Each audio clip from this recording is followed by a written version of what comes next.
इस यूनिवर्स में मून का एक बहुत इंपॉर्टेंट रोल है। हम लोग सब जानते हैं ये moon is a planet. And what does moon represent? Moon सबसे पहले तो पीस रिप्रेजेंट करता है, पीस ऑफ माइंड भी होता है वो। इतना एक इमोशनल बैलेंसिंग को रिप्रेजेंट करता है कि आप देखते हैं कि आपकी लाइफ में कितने इमोशनल मूड स्विंग्स आते हैं, प्रॉब्लम्स आती हैं, कई बार आप कितने रिलैक्स्ड फील करते हैं। तो मून का हमारी लाइफ के साथ क्या कनेक्शन है, आइए आज हम इसको जानते हैं। तो मेरे इस चैनल में आप सबका स्वागत है और मैं हूँ आपकी केमिस्ट्री कोच रीमा अरोरा। अगर हम मून की जनरल कैरेक्टरिस्टिक्स को देखें तो हम सबको पता है कि जब दिन निकलता है और रोशनी होती है तो सूरज निकलता है, और जैसे ही शाम होती है एक शांत माहौल हो जाता है। एक इच्छा होती है कि अब हम आराम से रिलैक्स करें, हमारे पास शांति से पीस ऑफ माइंड हो थोड़ी सी, हम अपने बिस्तर में बैठ जाए, हम आराम से रिलैक्स होकर टीवी देखें और एंजॉय करें। तो ये हमारे को एक रिलैक्सेशन भी देता है। और जब हम उस टाइम आराम कर रहे होते हैं तो हमारे दिमाग में कुछ आइडियाज भी आते हैं, कंस्ट्रक्टिव आइडियाज भी आते हैं, क्रिएटिविटी के, आर्टिस्टिक आइडियाज, इमेजिनेटिव आइडियाज। और कई बार क्या होता है, हम इतने लो होते हैं कि हम सारी नेगेटिव चीजें सोचने लग जाते हैं। तो मून हम लोग की लाइफ के साथ 24 आवर्स जुड़ा हुआ है। whenever you see water, एक वेव आ रही होती है पानी की, वो फ्लो करके चली जाती है।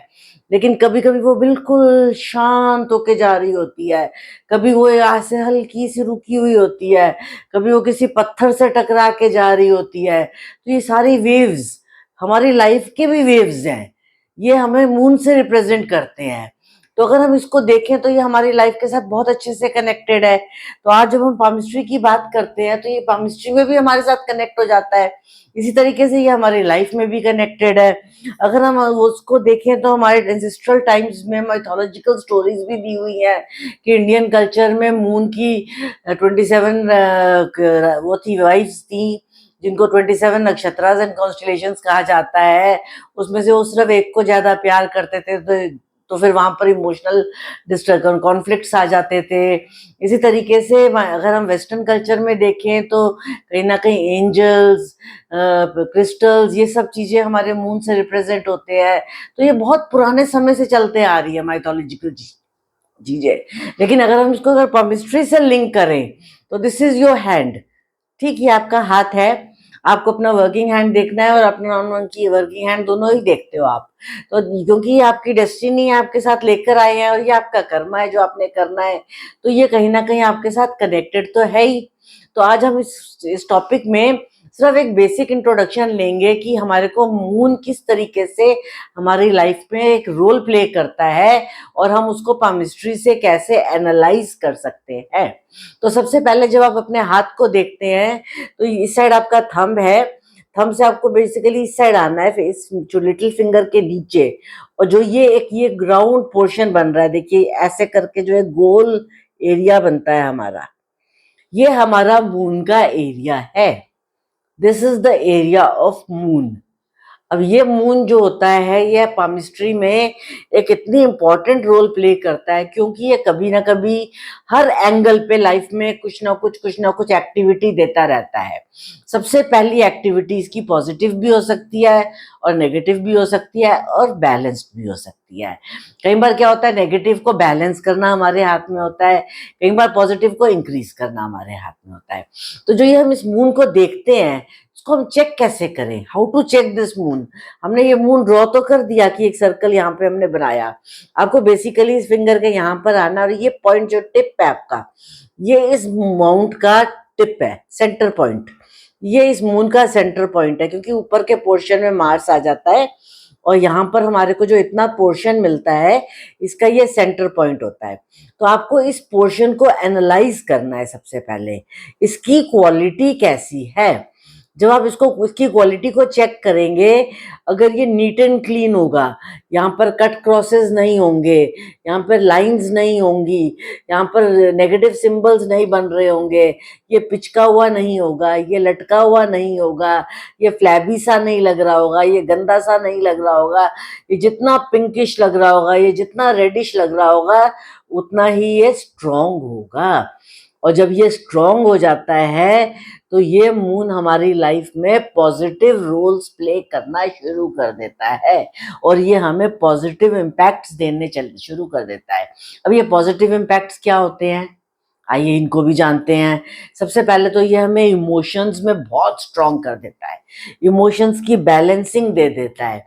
उसके बाद ये हमारी जो इमेजिनेशंस होती हैं उनको इतना वाइब्रेंट बना देता है कि हम क्या से क्या सोच लेते हैं। एक पोएट है, पोइट्री लिखने बैठता है और कितनी अच्छी पोइट्री कंपोज कर देता है। एक राइटर है, वो अपनी स्टोरी लिखने बैठता है और कितनी अच्छी स्टोरी लिख देता है। एक एक्टर है, वो एक्टिंग करने बैठता है और कितनी अच्छी एक्टिंग कर देता है।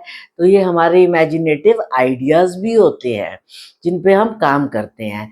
अब फिर कुछ लोग होते हैं जैसे पेंटिंग कर रहे हैं, ड्राइंग्स कर रहे हैं, कुछ बना के दिखा रहे हैं आपको, आपके कपड़ों को डिजाइन कर रहे हैं। तो जो क्रिएटिविटी होती है वो भी एक पॉजिटिव मून से आती है। ये सारी पॉजिटिव क्रिएटिविटी हमारे मून से आएगी। तो जब भी हम किसी का मून चेक करेंगे और देखेंगे कि एक बहुत अच्छा साफ सुथरा है, वेल कलर्ड है, बैलेंस्ड है, अपनी जगह पर एक अच्छी शेप ले रहा है, तो इसका मतलब इस पर्सन के अंदर क्रिएटिविटी भी भरी हुई है। फिर हमारा इंस्टिंक्ट काम करने लग जाता है। What is instinct? एक ability that you can analyse something, you can feel कि ये जो होने वाला है ये अच्छा है या ये आपके लिए बुरा है। जब आप ये फीलिंग ले आते हैं तो उससे भी आपको एक हेल्प मिल जाती है। जब आपको वो हेल्प मिल जाती है तो उसमें आप अपना रोल प्ले करने लग जाते हो और अच्छे से। जब आप उसको समझने लग जाते हैं तो कॉशियस भी हो जाते हो, आप उसमें एफर्ट्स भी डाल सकते हो ताकि वो और बेटर हो जाए। कभी कभी ये हमारे इंट्यूशंस को काम करने लग जाता है, हमें पहले ही इंट्यूशन हो जाता है कि कुछ ऐसा होगा या कुछ अच्छा होगा या उस पर्सन की लाइफ में कुछ हो रहा है। तो ये सारी क्वालिटीज हमारे अंदर काम करने लग जाती हैं। कई बार क्या होता है कि हम बहुत, कोई हमारी हेल्प कर देता है तो उसके लिए हमें बहुत कंपैशनेट फील होता है, तो ये कंपैशन भी लाता है। हम थैंकफुल होते हैं उसको कि उसने हमारे लिए ये काम करके दिया। एक फीलिंग आती है कि गॉड ब्लेस हिम या गॉड ब्लेस हर, उसने हमें ये हेल्प करके दी।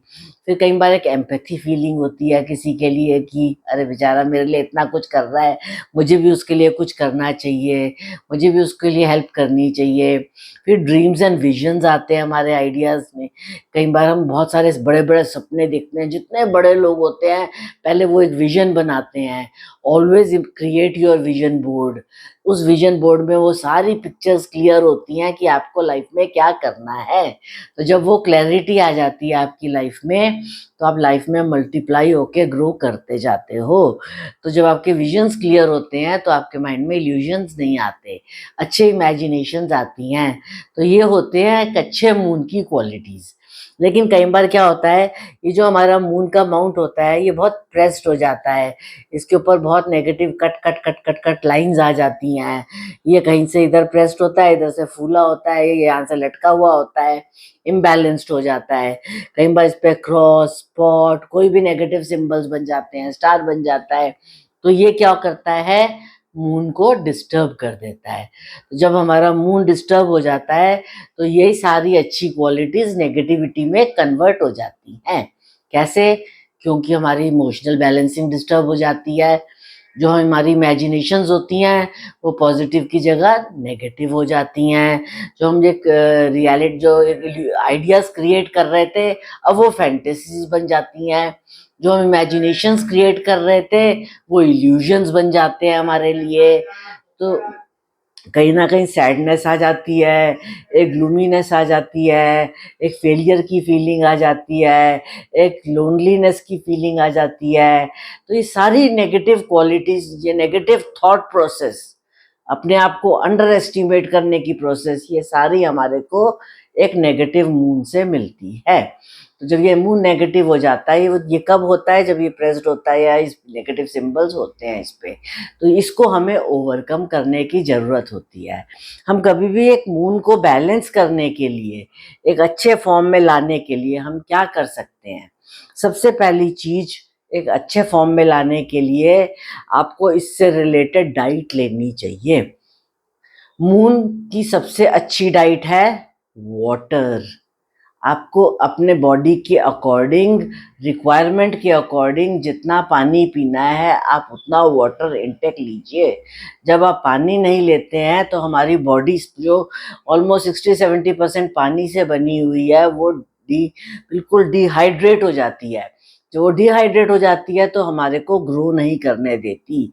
तो सबसे पहले अपने इमोशंस को नॉर्मली ग्रो करने के लिए और बैलेंस करने के लिए आपको वाटर इनटेक लेना चाहिए। सेकेंडली, मिल्क प्रोडक्ट्स आपको बहुत हेल्प करते हैं। जब मिल्क प्रोडक्ट्स लेते हो आप, तो आपको मिल्क प्रोडक्ट्स में जैसे रॉ मिल्क है या फिर पनीर है या दही कर्ड है, ये सारी चीज़ें आपको हेल्प करती हैं जब आप इनकी इनटेक करते हैं, क्योंकि आपके अंदर वो क्वालिटीज़ वापस आनी शुरू हो जाती है, वो एनर्जी वापस बिल्डअप हो जाती है। Yogurt is a very big help. तीसरी चीज़, प्रेयर्स। आप जिस भी देवी देवता को मानते हैं उस इस यूनिवर्स में, जो भी एक एनलाइटनमेंट है उसको मानते हैं, अगर आप ओम की ध्वनि सुनते हैं, ओम नमः शिवाय का जाप करते हैं, तो ये सब आपको हेल्प करते हैं। उससे भी हायर लेवल पर आप जाते हैं तो मेडिटेशंस आपको बहुत हेल्प करती हैं। जब मेडिटेशंस आपको बहुत हेल्प करती हैं तो कहीं न कहीं आप एक नेचर के साथ रिकनेक्ट हो जाते हैं। जब आप नेचर के साथ रिकनेक्ट होते हैं तो आपको बहुत अच्छा लगता है। इसलिए अगर आप ग्रीनरी और प्लांट्स के बीच में भी रहते हैं तो that is also a form of meditation. वो भी एक मेडिटेशन का साधन है। कई बार क्या होता है कि जब वहाँ बैठे होते हैं आप पार्क में और आप चारों तरफ ग्रीनरी को देखते हैं तो आपको रिलैक्स्ड फील होता है। तो try to keep yourself relaxed also. तो इसके साथ ही मैंने ये वाला सीरीज़ शुरू करी है कि जो हमारी जो मून है हमारी लाइफ में कैसे रोल प्ले करता है। अब आगे ये अलग-अलग लेवल्स पे आपको किस एंगल्स पे क्या-क्या इम्पैक्ट्स देगा, मेरे आने वाले सीरीज़ के लिए वेट कीजिएगा। ये फिज़िकल लेवल पे काम करता है, ये इमोशनल लेवल पे काम करता है, साइकोलॉजिकल लेवल पे काम करता है, मेंटल लेवल पे काम करता है, स्पिरिचुअल लेवल पे काम करता है। तो मून की बहुत रोल बड़ा है हमारी लाइफ में, इतना मेजर रोल है। उन सबको हम स्टेप बाय स्टेप डिस्कस करेंगे और मेरे आने वाले वीडियोज़ के लिए वेट कीजिएगा। तब तक के लिए नमस्कार and take care, God bless you.